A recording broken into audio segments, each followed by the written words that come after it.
My key didn't fit the lock. I twisted it once. Twice.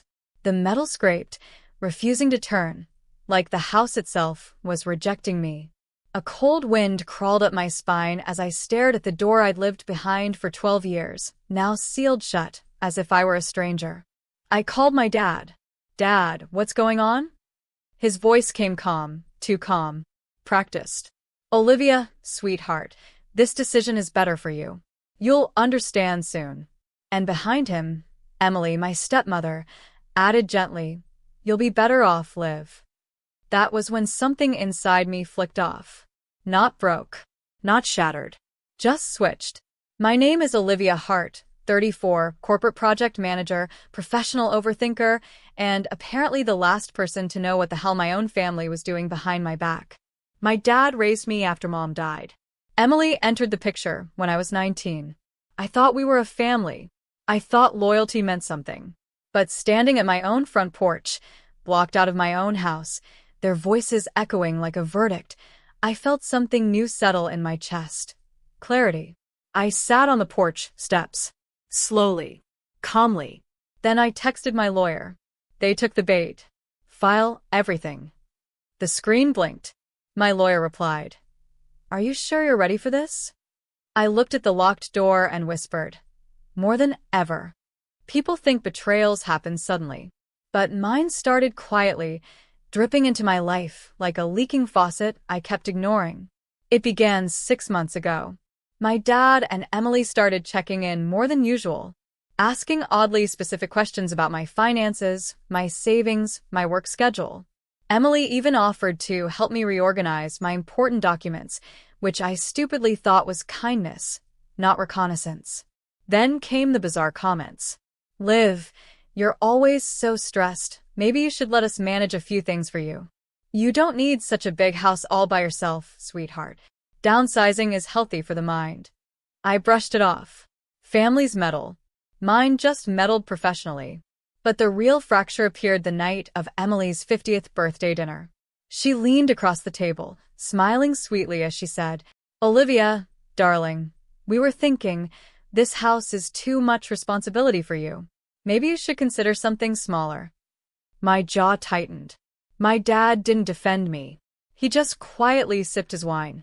That night, I noticed drawers slightly moved, folders a little out of place. I knew someone had been searching through my personal files. So I made a decision. If they wanted to play a game, I would design the board.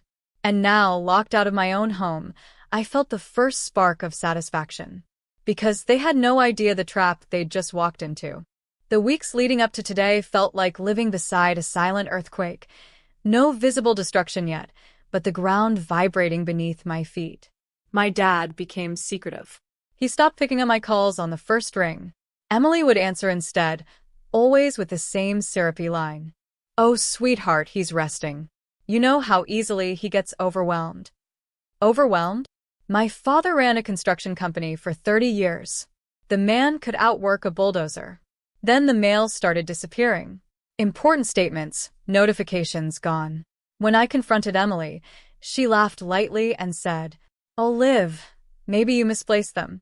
You've been scatterbrained lately. Scatterbrained. Right.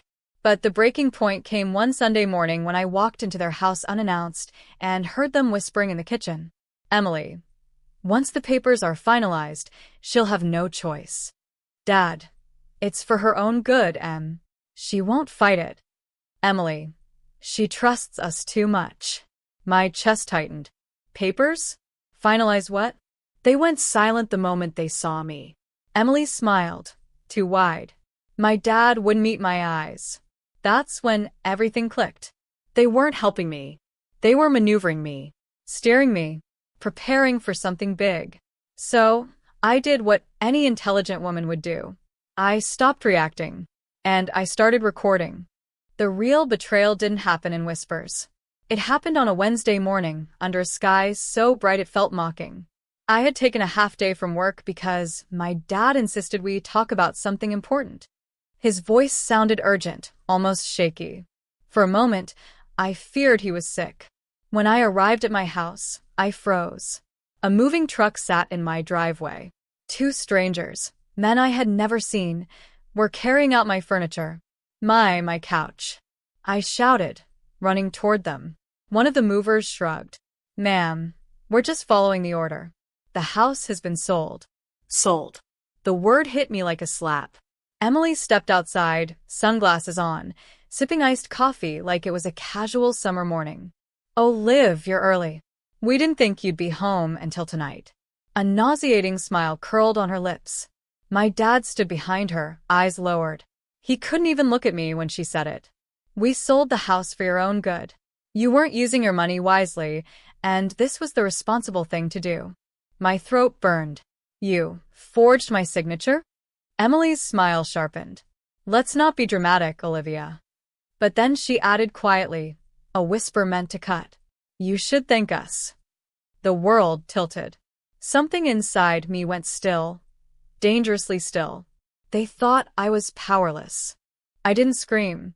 I didn't cry. I didn't even touch the door they'd stolen from me. Instead, I stood in my driveway, my emptying driveway, and felt every emotion drain out of my body like water through a cracked glass. What settled in its place wasn't sorrow.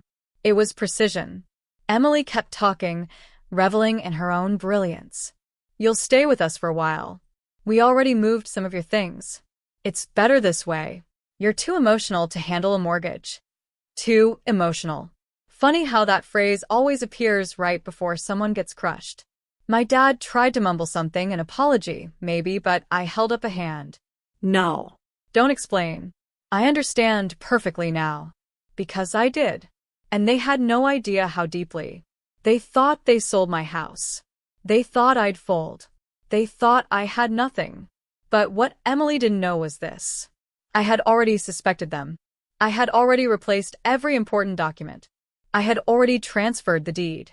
I had already asked my lawyer to prepare fraud charges, elder manipulation reports, financial tampering logs, everything. And today? Watching them celebrate their own stupidity. Today was the final confirmation I needed. As the movers shut the truck, I quietly texted my lawyer. They took the bait. File everything. Then I looked up at Emily, who was smirking like she'd won a war. She didn't see the smile forming on my lips. War was just beginning. The next 48 hours were a masterclass in silence weaponized. I acted exactly how they expected. Quiet, stunned, obedient. I stayed in their guest room. I ate dinner at their table. I listened to Emily make condescending comments about fresh starts and irresponsible daughters. Meanwhile, my lawyer and I moved like shadows. Every forged document, already reported. Every bank transaction Emily meddled with, flagged. My father's signatures on the sale contract, proven fake. The handwriting expert confirmed it. By Friday morning, the trap was set. I walked downstairs, calm as still water. Emily was stirring her coffee, humming victorious. She didn't look up when she said, Liv, the buyers will finalize payment today. You'll thank us when we use the money responsibly. I sat across from her. Is that so? She finally glanced up, and something in my eyes made her pause. My phone buzzed. A message from my lawyer. Filed. Court accepted emergency injunction. Sheriff notified. Perfect timing. A fist pounded on the door. Emily jumped. Who the hell? The sheriff stepped inside, badge glinting, tone firm. Emily Wright? James Hart? You're being served. Fraud. Forgery. Illegal property transfer. You'll need to come with us. Emily's face strained like someone pulled the plug. My dad whispered, Olivia, what did you do? I leaned back, voice soft. Exactly what you taught me. Measure twice, cut once. Chaos unfolded in slow motion. Emily lurched to her feet, palms flat on the table. This is a mistake. She's the unstable one. Check her history. Check her finances. She. The sheriff cut her off. Ma'am, we have evidence. You knowingly executed a fraudulent sale. You'll have a chance to speak with your attorney. My dad looked older than I'd ever seen him. His shoulders slumped, hands shaking. Olivia, you didn't have to go this far. A small, sad smile tugged at my lips. Dad, I didn't go far. You did. His eyes filled with regret, but regret is a currency that means nothing once the damage is done. As they were escorted outside, neighbors began peeking through curtains. Emily hissed my name like a curse, mascara streaking down her cheeks. "You ungrateful girl. We were helping you."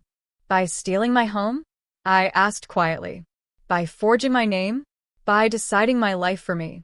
She looked like she wanted to spit venom, but the deputy gently pushed her toward the car. My dad paused before entering the cruiser. "Liv, I never wanted to hurt you." A hollow ache flickered through me, but the truth was already carved. "You didn't just hurt me," I said softly.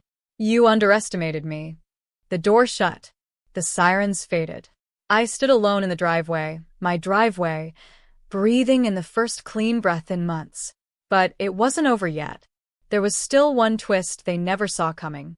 People think revenge ends with handcuffs, but mine ended in a courtroom bathed in quiet gasps. 3 weeks later, Emily and my dad sat across from me, pale, exhausted, and suddenly very small. Their lawyer tried to argue they acted out of concern. Mine responded with a folder so thick it thudded when she dropped it on the table. Inside were recordings, photos, bank logs, the forged signatures, and my favorite part, the actual deed showing I still legally own the house. The judge skimmed through everything, eyebrows lifting higher with every page. Finally, he looked up. "Miss Hart, do you wish to pursue full charges?" Silence wrapped the room. My father wouldn't look at me. Emily glared daggers, but even her fire was dimming. I took a slow breath. "Yes," I said, "but not just fraud." The courtroom shifted. "I'm also filing a restraining order, and I'm reclaiming every cent taken from me, including the money they plan to profit from." Emily's mouth fell open. My dad whispered, "Liv, please." But compassion is something you earn. They hadn't. The hammer came down. Everything they'd tried to steal was restored to me. Their accounts frozen. Their names flagged. Their reputations gone. As I walked out, sunlight hit my face. Warm and clean. My phone buzzed. A message from my lawyer. "It's done. You're free." I looked back at the courthouse only once. "They thought locking me out would break me," I whispered. But all it did was show me the door to my own freedom.